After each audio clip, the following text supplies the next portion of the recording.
A modern aircraft carrier weighs 100,000 tons, packed with electronics and built from steel plates thick as a palm. Yet 4,500 years ago, someone assembled a ship from cedar planks without a single nail. And that vessel can still float today. We assume ancient people feared the sea, hugged the coast, and ventured into open water only by accident. Facts say otherwise. Wooden ships the length of a football field crossed oceans 1,000 years before Columbus. Their creators solved engineering problems that still stump 21st century designers. Today we examine 5 discovered ancient ships scientists still can't explain, vessels that by every law of physics should never have floated, yet not only sailed but changed the course of civilization. In 1954, Egyptian archaeologist Kamal El-Malik cleared rubble at the south side of the Great Pyramid of Giza. Beneath limestone blocks, he found a sealed pit carved into the bedrock. Inside lay 1,224 wooden fragments arranged in perfect order, like a giant puzzle ready for assembly. Restorers spent 14 years putting it together. The result was a 43-meter-long vessel, almost 6 meters wide, the Solar Boat of Khufu, the oldest intact ship on the planet. And here is what astonishes. Not a single nail, not one metal fastener. Lebanese cedar planks joined only by wooden pegs and ropes from halfa grass that grows along the Nile. When wet, the grass swells and tightens the joints, turning the hull into a watertight monolith. Engineers who studied it declared that if launched today, the boat would sail without a leak. Think about that. Technology 4,500 years old still works better than some modern yachts with their glues and sealants. Egyptologists long debated its purpose. Some saw it as a ritual vessel for the pharaoh's journey with the sun god Ra. Others pointed to where marks on the hull and insisted it had actually sailed, perhaps carrying Khufu's body from Memphis to the pyramid. In 2021, the boat was moved to the Grand Egyptian Museum on a special remotely controlled platform. The 20-ton vessel crossed the desert at walking speed. Any sharp jolt could damage wood that had breathed dry Giza air for millennia. The Solar Boat has no keel and no mast. It moved only under oars. 10 rowers pulled it forward while a steersman used 2 large stern oars. Without a keel, it could not resist sideways drift. Without a sail, it depended entirely on muscle power. Yet Egyptians built such vessels in series. 5 boat pits were found around Khufu's pyramid alone. They were not experimenting. They possessed a refined technology that served an empire centuries before the Phoenicians learned to use sails. Egyptians mastered the Nile, but stayed coastal. The real revolution in naval warfare came from the other side of the Mediterranean with the ancient Greeks. Imagine a sleek hull 37 meters long and just 6 meters wide, weighing about 50 tons. Inside sit 170 rowers arranged in 3 tiers, each bank offset, so oars never collide and the center of gravity stays low.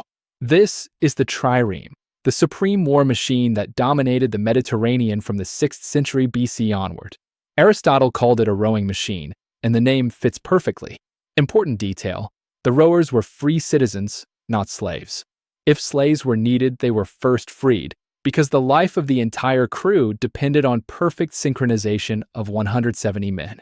Each rower carried weapons and could join boarding actions, turning the ship into a self-contained fighting unit.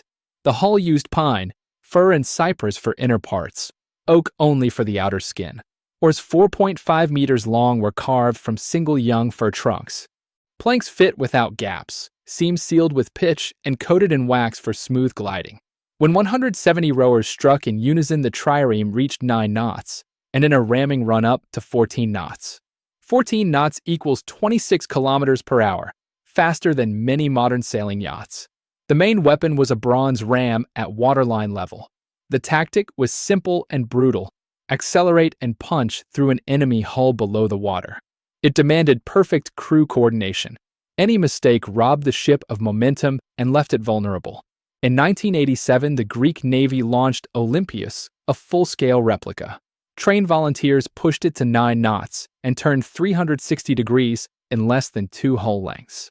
Scholars agree ancient crews with practice would have been even faster. Thucydides records one trireme covering 300 kilometers in a single day. Athenians sent it with orders to slaughter the population of rebellious Lesbos. The next day, the assembly changed its mind and dispatched a second trireme. Its crew rowed without rest, eating and sleeping in shifts, and arrived in the final moments as the first order was being read. Thousands of lives hung on the speed of a wooden ship and the endurance of 170 pairs of arms. Yet triremes had one fatal flaw.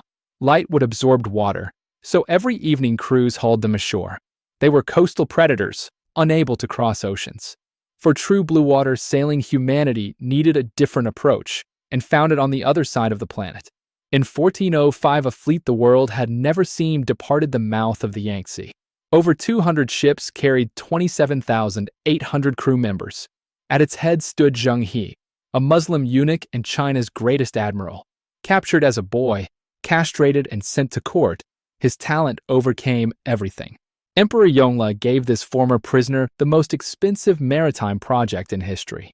The flagships were called treasure ships. Official records say the largest measured 44 zhang, between 70 and 137 meters, depending on the standard. Even modest estimates made them twice as long as any European ship of the era. Skeptics claim a wooden vessel over 100 meters would break in waves. After all, the Swedish Vasa, only 69 meters, sank on its maiden voyage in 1628. But Chinese shipwrights had a secret: watertight bulkheads dividing the hull into isolated compartments. If one section leaked, the others stayed dry. Europeans discovered this 400 years later. In 1957, archaeologists in Nanjing found an 11-meter rudder post, longer than half of Columbus's Santa Maria. Engineers calculated it belonged to a ship 138 to 166 meters long. Most scholars now agree one or two ceremonial flagships exceeded 120 meters, while practical vessels ranged 50 to 70 meters. Even 70 meters had no equal for the next 400 years. Zheng He led 7 expeditions over 28 years, reaching East Africa and the Persian Gulf. He brought back giraffes that courtiers took for mythical Chilean unicorns and established trade from Sumatra to Somalia. 87 years before Columbus sailed with 90 men on 3 tiny caravels, Zheng He commanded a floating city. After his death, the new emperor ordered the blueprints burned, shipyards dismantled, and ocean-going ships banned. Confucian officials won. China turned away from the sea for centuries. The greatest fleet in history rotted in harbors while maps that could have changed the world turned to ash. Chinese ships astonished with their size, but crossing the planet's largest ocean demanded more than scale. It required an entirely different kind of knowledge. The Pacific covers 1/3 of Earth's surface, 165 million square kilometers of water dotted with thousands of tiny islands. Europeans reached these islands only in the 15th century.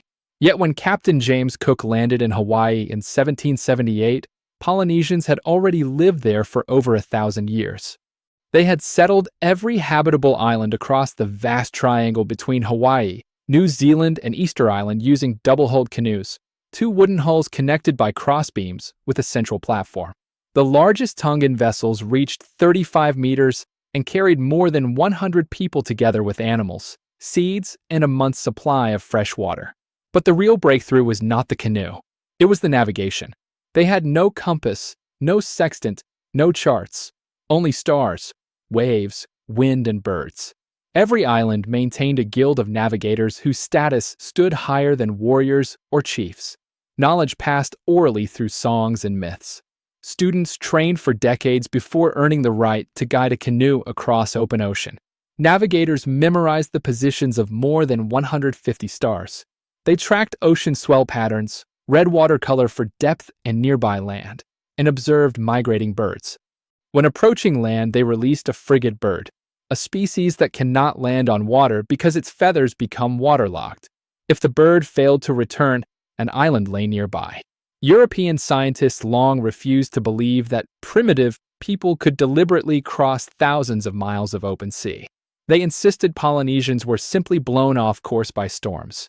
Everything changed in 1976 when the double-hulled canoe Klee, 19 meters long, sailed from Hawaii to Tahiti, 4,000 kilometers without any modern instruments.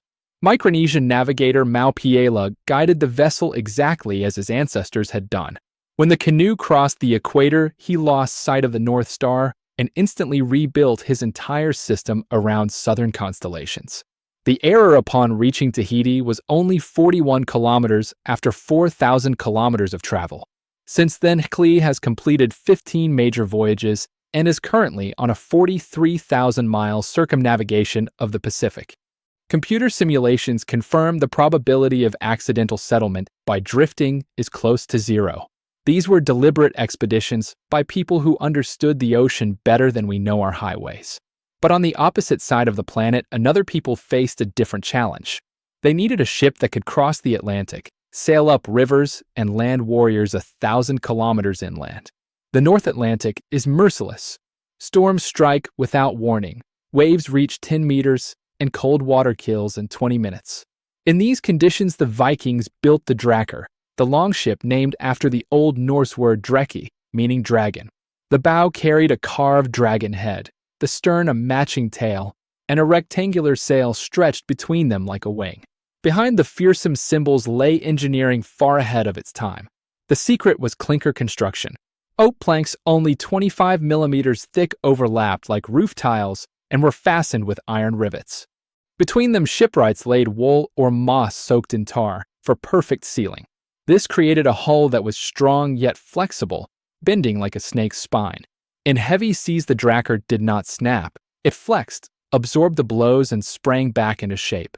The Gokstad ship, discovered in a Norwegian burial mound in 1880, measured 23 meters long with a prow rising nearly 4 meters above the keel and a draft so shallow it could sail in water barely deeper than 1 meter.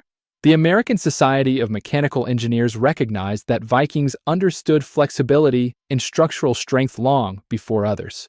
Frames were carved from naturally curved trees. The drakkar's half-meter draft gave it an enormous tactical advantage. It could navigate shallows, travel far up rivers, and if needed, the crew could carry it overland.